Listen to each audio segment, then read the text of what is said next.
Europe 1. 8h13 sur Europe 1. Bonjour Alexis Corbière. Bonjour. Bienvenue sur Europe 1. Député La France Insoumise de Seine-Saint-Denis. Il n'y aura donc pas de référendum sur l'âge de départ en retraite.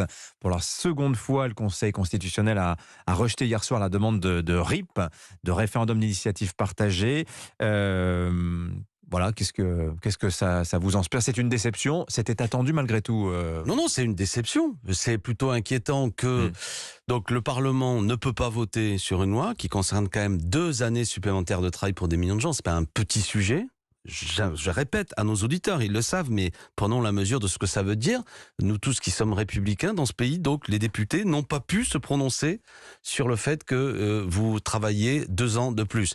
Alors nous avons actionné des leviers dont on nous avait dit, qui sont des leviers certes pas parfaits, de possibilités d'intervention citoyenne. On nous dit une première fois, ben non c'est pas bon, on le reformule, on nous dit c'est pas bon.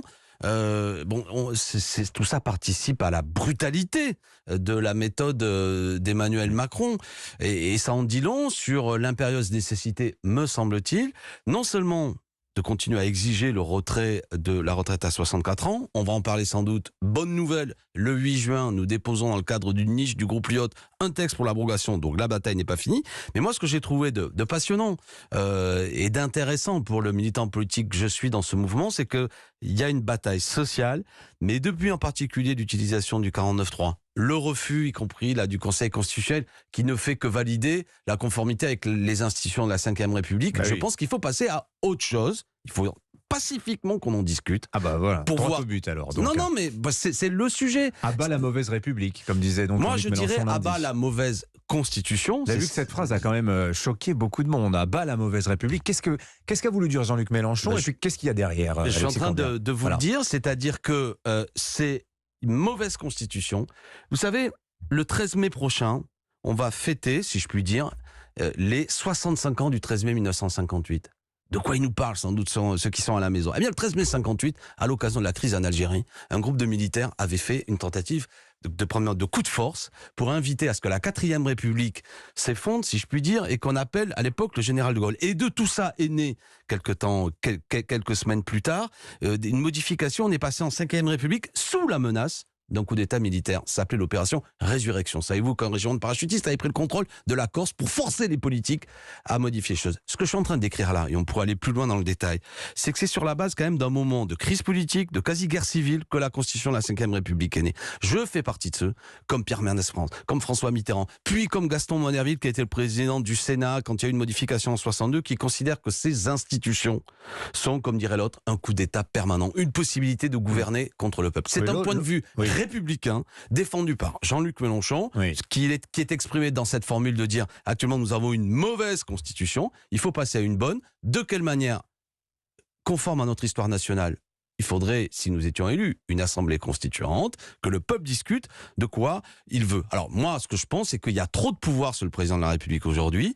On vient de voir trop de présidentialisme, trop de bonapartisme. Je suis peut-être un peu pédant ce matin, mais ce que je veux dire, l'idée qu'un sauveur au-dessus, qui a des pouvoirs d'imposer à un peuple ce qu'il ne veut pas, cela ne me va pas. On vient d'en vivre la démonstration pratique, c'est-à-dire que 70% de la population est contre le retraite à 64 ans. 93% des actifs, nous dit-on, est contre. Le Parlement n'est pas consulté. Et pourtant, ces institutions, et le Conseil constitutionnel ne dit que ça, oui, c'est conforme à la Constitution. Eh bien, quand on est républicain, on doit en dire à la conclusion, peut-être que cette Constitution, elle n'est pas pleinement républicaine, c'est une constitution de basse intensité démocratique, et je pense que c'est ça qui peut avoir d'intéressant. Écoutez-moi bien les gens, c'est-à-dire que vous votez peut-être pour beaucoup de choses totalement différentes de moi, mais moi, ce que je vous propose, c'est que nous puissions discuter ensemble de constitutions dans lesquelles le peuple aurait des droits nouveaux. D'Éric, référendum d'initiative citoyenne, c'est-à-dire tranchons en consultant le peuple pour trancher une grande question. Pourquoi pas contrôler davantage les élus, le droit de révoquer les élus? Pour quelle raison on est majeur une fois tous les 5 ans et après pendant 5 ans on est un mineur civique, on n'a plus le droit de vote? Moi je pense qu'aujourd'hui on est plus informé que ce qu'on était il y a un siècle. Oui, on va vous dire quand même Alexis Corbière, bon très bien, il faut changer, passer à la 6e République. Alors Vous avez vu quand même les réactions qu'a suscité cette phrase, à bas la mauvaise République. Certains disent, bon ça y est, Jean-Luc Mélenchon, il est sorti de l'arc républicain. Et puis il y en a d'autres qui vont vous dire, oui bon là, c'est-à-dire, c'est une manière de dissimuler votre propre défaite sur cette bataille des retraites, Alexis Corbière. Mais je ne crois pas. Parce que l'autre dont vous parliez, qui disait le coup d'État permanent, François Mitterrand, n'a rien fait une fois arrivé aux affaires pour changer le système. C'est peut-être le problème, c'est que jusque-là, on a eu une gauche qui dénonçait, puis une fois qu'elle était en responsabilité, elle faisait pas toujours ce qu'elle disait. Vous observerez que, pour ma part, c'est pourquoi on a, avec Jean-Luc Mélenchon et d'autres, refondé tout ça, le mouvement insoumis, qui est arrivé largement en tête, et que nombre de partis avec lesquels aujourd'hui nous sommes en alliance, mais ont une histoire peut-être un peu plus douloureuse, qui les amène aujourd'hui à ne plus être à la hauteur des scores qu'ils représentaient. Bon, c'est pas parce qu'une critique a été portée que peut-être que celui qui l'a portée n'est pas allé jusqu'au bout du raisonnement, que pour autant, la critique n'est pas pertinente. Mais qu'allez-vous faire, justement, puisque vous faites la promotion d'une 6e République? Vous nous annoncez là le début d'un lancement d'un grand chantier national. Non, ce que je suis en train de dire, attendez, il n'y a rien de nouveau sur ce que vous nous dites sur le fond. La 6e République, ça fait des années que la... Non, mais vous avez parfait... Ce que je voulais seulement pointer que la formulation, vous pointiez ce que dit Jean-Luc Mélenchon, est conforme à ce que nous racontons depuis des années. Nous disons que ces institutions permettent de gouverner non seulement sans le peuple, mais même contre le peuple. Ça pouvait sembler une planante pour beaucoup de gens. On a vu dans le débat sur les retraites que les députés sont piétinés, les citoyens et les parlementaires qui l'avaient déposé voudraient un référendum, on n'y a même pas droit, donc changeons les institutions. Et c'est ça que ça veut dire. Donc ce sont des mauvaises institutions, et je rappelais d'un point de vue historique comment elles sont nées dans un monde de crise nationale, coup de force, et je rappelais que beaucoup de gens ont déjà porté cette critique sans qu'on les traite de quoi que ce soit. Vous évoquiez l'histoire de l'arc républicain, écoutez, ça m'a fait rire parce que je marche au-devant de ce que vous vouliez me dire, mais je crois qu'il y a un représentant du Rassemblement national qui a dit, au nom du fait que nous parlions... Jean-Luc Mélenchon avait dit le mot insurrection dans son discours, qu'il était sorti de l'arc républicain. Il s'agit de monsieur Sébastien Chenu. Alors je voudrais dire à monsieur Sébastien Chenu qu'il doit somnoler parfois pendant les discours de madame Le Pen, dont il est pourtant porte-parole, qui elle-même disait en 2017, c'est de Marseille, disait-elle dans un discours à Marseille, que je viens lancer un message d'insurrection nationale. À ce moment-là, monsieur Chenu n'a pas dit les mêmes mots que hier, il vous a dit au micro. Ce que je suis en train de vous dire, cher Dimitri Pavlenko, c'est que tout ça, c'est politicien, c'est petit, c'est ridicule. Bon. En cadence, les macronistes et les amis de madame Le Pen scandent « Vous êtes plus républicain parce que vous critiquez la 5e République, vous êtes trumpiste et bolsonariste parce que vous dites... » C'était ce que disait Jean-Luc Mélenchon, que le 14 juillet, fête nationale, fête une insurrection populaire qui avait détruit la Bastille. Et comme monsieur Macron a dit, on me jugera avec date limite du 14 juillet. À l'Assemblée dit cette semaine, dit mardi à Gérald Darmanin, je vais le citer, Alexis Corbière, parce que moi j'ai l'impression que les mots n'ont plus de sens. Le 14 juillet, vous aurez votre prise de la Bastille. Voilà ce que dit votre collègue Antoine Léaumont au ministre de l'Intérieur. Qu'est-ce que ça veut dire? Ça veut dire ce que ça veut dire. C'est-à-dire c'est un appel à l'insurrection, c'est un appel à la révolution. Non, c'est un appel à ce qui... Je ne sais pas, vous étiez à l'école et sans doute bon élève, mais je vous rappelle que le 14 juillet, c'est la prise de la Bastille. Vous aurez votre prise de la Bastille. Oui, c'est une expression courante, vous savez, de dire il faut faire tomber les Bastilles. Qu'est-ce que c'est la prise? C'est ça, d'accord. Ça mais parce que vous pensez que c'est quoi? Vous pensez que c'est quoi? Moi, un appel à la répétition de l'histoire. À rejouer le 14 juillet 1789. J'appelle à la répétition de l'histoire. Mais peut-être suis naïf. Non, j'appelle à la répétition de l'histoire, c'est-à-dire que le peuple défende sa souveraineté et qu'il le fasse contre ceux qui l'oppriment. C'est une banalité. Oui. Après, vous observerez qu'aujourd'hui, à la Bastille, à part un opéra, il n'y a rien. Donc je ne pense pas que mon camarade Léaumont appelle à prendre le contrôle de l'opéra Bastille. Vous comprenez qu'il fait une référence historique, d'accord? Tout le monde a suffisamment de culture pour comprendre que, vu que M. Macron nous dit 100 jours, là aussi référence historique, ça c'est fini par Waterloo, les 100 jours. 100 jours et le 14 juillet... Sur Roosevelt aussi. Vous allez voir ce que vous allez voir. Oui, mais moi je suis français, Napoléon, d'accord? Ça s'est mal terminé, les 100 jours, et par une défaite. Il nous dit le 14 juillet, vous allez voir. Et nous, on lui fait un clin d'œil historique, parce qu'on aime ça, en lui disant, mais le 14 juillet, c'est la fête nationale. Et là où je suis fier, moi, d'être français, c'est que dans ce pays, on fête pas, je ne sais trop quelle histoire religieuse ou légendaire, on fête une insurrection populaire qui s'est traduite par une révolution, par la fondation de la Première République en 1792 et par la destruction, le jour de la fête nationale, d'une prison qui représentait l'oppression monarchique. C'est passionnant. Vive la France et la République, c'est ça qu'on lui dit, contre les petits fouchés de l'heure ou ceux qui veulent, par lettre de cachet, mettre les gens en prison et les libérer quelques heures plus tard en n'ayant pas beaucoup de griefs contre eux, ce qui est en train de se passer là dans trop de manifestations. Revenons à l'actualité, si vous le voulez bien. C'était l'actualité. Alexis Corbière, on a fait un petit détour historique. Mais c'est pour expliquer. La proposition de loi Lyotte, qui sera donc débattue lors de cette niche parlementaire le 8 juin prochain, chance ou pas d'aboutir, sincèrement? Vous pensez vraiment que... Alors, je pense, là, je suis pas un vendeur de cravates, hein, je n'ai pas définition, on va voir dans quelques semaines si on obtient ça. Je pense, alors je veux pas être trop technique, c'est que s'ils ont fait 49-3, Monsieur Macron, Madame Borne, c'est qu'ils savaient qu'ils étaient potentiellement minoritaires dans l'hémicycle. Ensuite, nous avons, à peu de voix près, 9 si je ne dis pas de sottises, pas obtenu la motion de censure, parce que là, le système de vote était différent, c'est-à-dire que pour être majoritaire, il fallait être physiquement présent dans l'hémicycle. Là, le 8 juin, j'espère que vous m'écoutez les amis, c'est pas la même chose. C'est-à-dire que je pense qu'il y aura beaucoup d'absents, y compris au sein de groupes macronistes.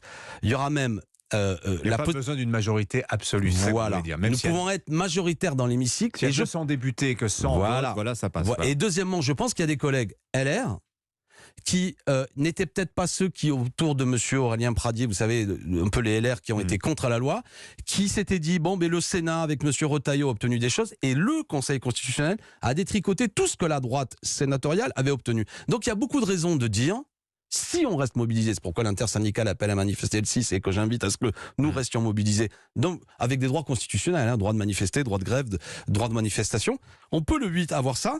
Donc ce qu'une loi a fait, une autre loi peut le défaire. Ce serait magnifique, ça serait un formidable élément d'entraînement et ce serait une démonstration que le peuple ne veut pas et ses représentants de cette loi. Alexis Corbière, nous sommes le 3 mai, il y a un an naissait la NUPES, cet accord électoral qui a permis la création d'un intergroupe de 150 députés de gauche à l'Assemblée. Un an plus tard, alors ce qui ressort beaucoup, c'est la trop forte soumission de la gauche au groupe dominant qu'est la France insoumise. Comment va la NUPES? Est-ce que cet accord électoral, pensez-vous, a vocation à tenir jusqu'au bout du quinquennat, Alexis Corbière?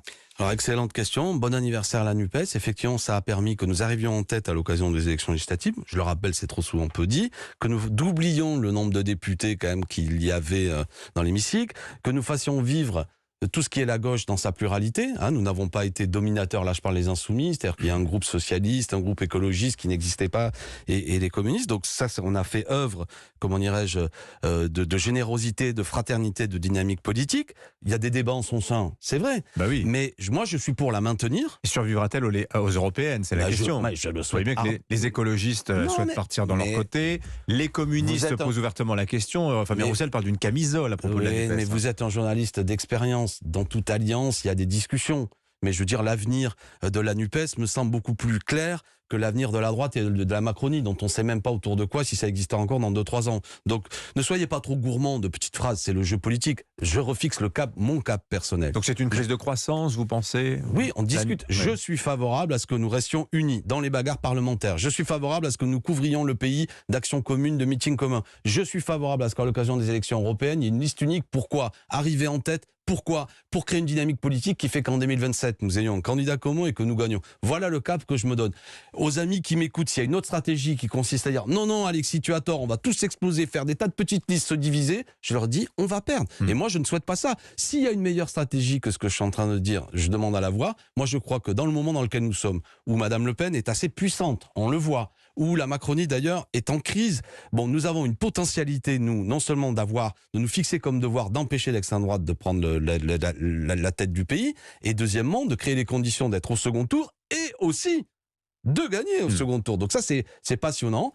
On en discute, mais globalement, hier, vous savez, on a fait un séminaire des députés NUPES, on était tous là, Olivier Faure était là, Fabien Roussel était là, oui. les écolos, et tout le monde se dit qu'il faut continuer ensemble. Moi, j'en suis là. Après, oui, il y a des petites phrases, des machins, mais... Bon. D'accord. Ça fait parler à Europe 1 au moins. Voilà. Alexis Corbière, vous êtes aussi au civil, en civil si je puis dire, enseignant de lycée professionnel. Il se trouve qu'Emmanuel Macron va présenter aujourd'hui sa réforme du lycée professionnel qui prévoit, alors dans les grandes lignes, rémunération des élèves lorsqu'ils partent en stage en entreprise, aussi augmenter les enseignants qui s'investiraient dans cette filière, dont le but est d'en faire une filière d'excellence. Alors que c'est vrai, les chiffres montrent que le décrochage scolaire se concentre beaucoup sur le lycée professionnel. Un élève sur deux qui en sort n'a pas d'emploi. Ça va dans le bon sens, pensez-vous?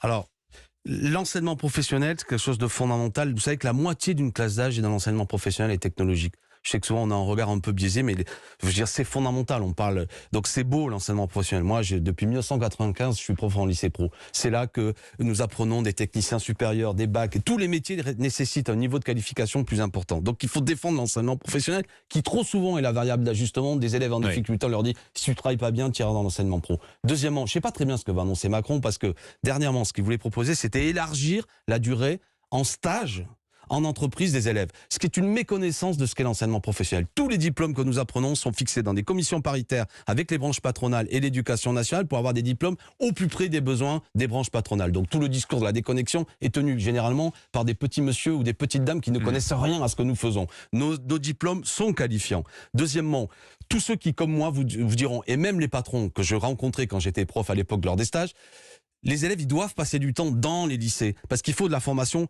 initiale. Et trop souvent dans l'entreprise, on ne sait pas trop quoi en faire, c'est du temps perdu. Donc je ne vois pas d'un œil positif l'élargissement, si c'est le cas, de la place en entreprise. Enfin, pour la rémunération des enseignants, c'est pas à la hauteur. Je crois qu'une organisation syndicale considérait que c'était près, il faudrait qu'il y ait 1 000 € d'augmentation pour revenir au pouvoir d'achat des enseignants des années 80. Là, dans le meilleur des cas, on en est loin, c'est 10% qui est prévu, avec une inflation de 6% et près de 22% perdu ces dernières années. Bref, on jugera sur pièce, mais je suis a priori très opposé à ce que nous annonce M. Macron, qui veut en vérité affaiblir l'enseignement professionnel et prendre modèle avec l'apprentissage qui n'est pas bon pour nos élèves. Pardon d'avoir été long, mais c'est un sujet fondamental. Merci Alexis Corbière. Bonne journée à vous. Merci. Député La France Insoumise de Seine-Saint-Denis.